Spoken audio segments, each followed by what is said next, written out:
All right, my name is Hiram Shelton, and this is my video for witness competency, criminal justice 2350, and I'm going to start with the Cornell Law School definition. So, on their website, Cornell Law says that a competent witness is one who has sufficient mental capacity to perceive, remember, and narrate the incident they have observed. A competent witness must also be able to understand and appreciate the nature and obligation of an oath. So pretty much most children can understand what a promise is. An oath is very similar. So in all honesty, a lot of children can be witnesses and stand as witnesses, but really it's up to the judge, and the judge is going to feel out whether the witness is competent, if they can perceive and understand, and if they can explain themselves, and if they can understand that if they can remember the events, and they can understand that they are making an oath. But something I do want to point out about witnesses is that they are not as reliable as we used to believe. So something I actually found on the National Library of Medicine, or ncbi.nlm.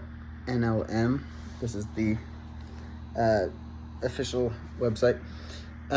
It talks about why eyewitnesses fail. And it says, to date, nearly 350 people, many serving lengthy prison sentences, have been exonerated because their DNA was discovered to be incompatible with evidence long ago collected from the crime scene. And in nearly 70% of those cases, misidentification by one or more eyewitnesses contributed significantly as evidence for conviction. So now, what I mean by that, and why I tell you that, is because eyewitnesses often feel like they are correct. And we as people have a desire to trust people when they're being as honest as they can be. But eyewitnesses often aren't correct, right? So for instance, if I throw my keys up, right, you might not know how many keys I had on there, right?